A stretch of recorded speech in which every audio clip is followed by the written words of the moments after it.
Sabah al-khair. Right now we're going to talk about a special set of verbs that we call, rather poetically, Kaana and its sisters, or in Arabic, Kaana wa akhawatha. All of these are verbs that mark the time or duration of actions, events, or states. Some of them you probably recognize, right? Kaana, to be, asbaha, to become, mazala, to still be or to still keep doing something. I've listed them here. There are approximately 12, depending on the source you consult. Some of them are quite rare, quite archaic even, and unless you go digging around very, very old books, old poetry, you're unlikely to encounter them in modern usage, but I've included them all just so no one ever tells you that they don't exist.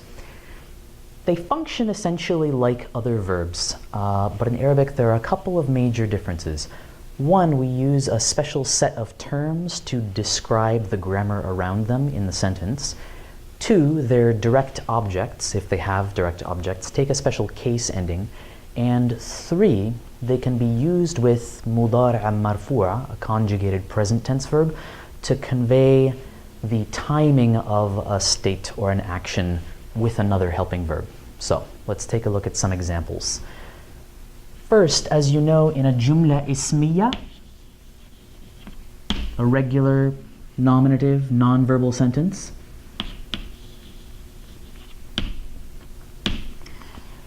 we use two words to talk about the subject and the predicate. If I said, the boy is short, al-walad qasir. Al-walad is my subject, my beginning, my mubtada. And then qasir is the news, the payoff, the predicate, or what we call in Arabic al-khabar. Now, suppose that I wanted to say the same thing only in the past. The boy was short, he grew up and got taller.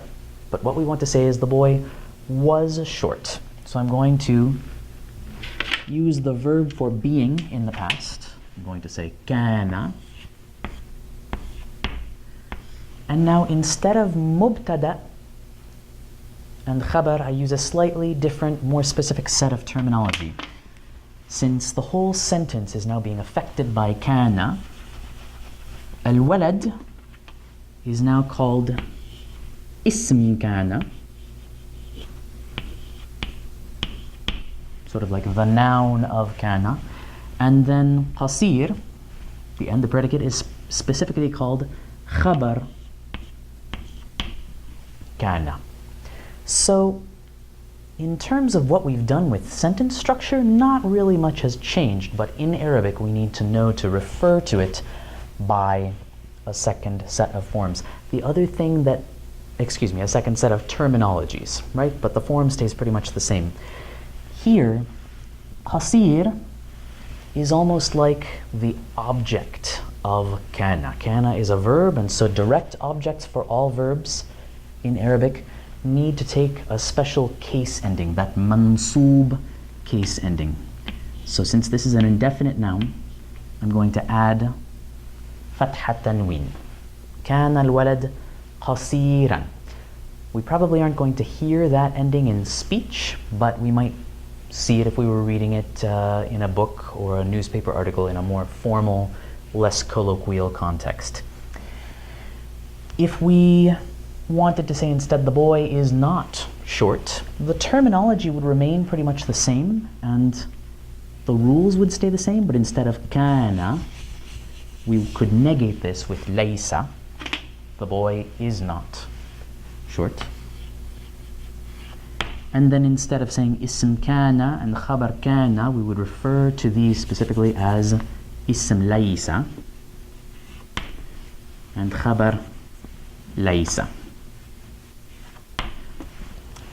But the process and the ideas remain essentially the same. Let's look at another example. If we wanted to say, since we're talking about children and their relative heights, the girl got tall, the girl became tall. Maybe she was short, now she got tall. I would take my verb for becoming or turning into something and say أصبحت البنت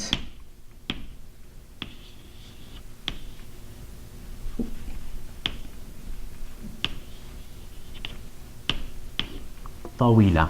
أصبحت, because bint is feminine, we're talking about a girl here, and then because we need that mansoob ending and طويلة is indefinite, I would say طويلة, but I wouldn't have an alif because I have a ta marbuta to mark the feminine ending for the girl. So in a case like this, البنت would be اسم أصبح, the subject, the noun of أصبح, our sentence, our verb that is sort of the main action in the sentence. And then طويلة would be خبر أصبح. We probably wouldn't refer to it as اسم أصبحت because we refer to the verbs in their masculine past tense form. That's just how it tends to be done. To have said so as well, since these nouns, the boy and the girl, al-bint and al-walad, are the subjects in formal Arabic, if we were voweling, if we were doing all of the case endings, the i'rab, al-walad would be marfu'a with a dhamma, as would al-bint. We have separate videos on what the case endings are in Arabic and how we use them in individual sentences. So if you haven't studied this yet, don't worry, it's coming down the road for you soon. But if you're curious or if you need a refresher, you can go look at our videos on i'rab, case endings in Arabic, and the marfu'a endings and the mansoob endings. The other thing that kana wa akhawatiha can do for us is talk about actions happening specifically, not just states of being, the boy is not short or the girl became tall, but things that people were doing or are still doing. We can sort of give a little more information about the time frame and the state of being while the action was happening. So if I want to say my friend was studying in her room, I would say كانت صديقتي تدرس في غرفتها.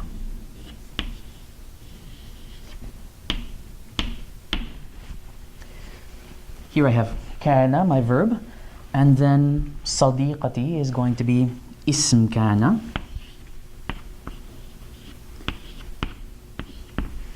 But here I don't have a noun or an adjective, a direct object. I have instead a whole jumla فعلية, a verbal sentence, which is considered خبر كان. So I don't need a noun there, and I don't have to worry about the i'rab, these case endings, because I have a verb and it's going to take its own case ending in formal Arabic that has its own rules. But this would mean my friend was studying, kind of a past continuous sense. My friend was studying in her room. One final example, if I wanted to say my friend is still living in Amman, then I would take this verb for still being and I would say, let's make it a male friend this time. ما زال صديقي يسكن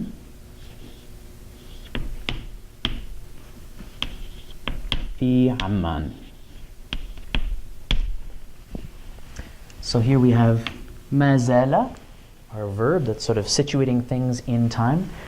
The friend is still. صديقي would be اسم ما زال. And then here again, we have a jumla fa'liya, a sentence that begins with a verb. So this ma zala is kind of situating this verb more specifically in time. My friend is still living in Amman. And then that jumla fa'liya, that verbal sentence, would be the khabar of ma zala.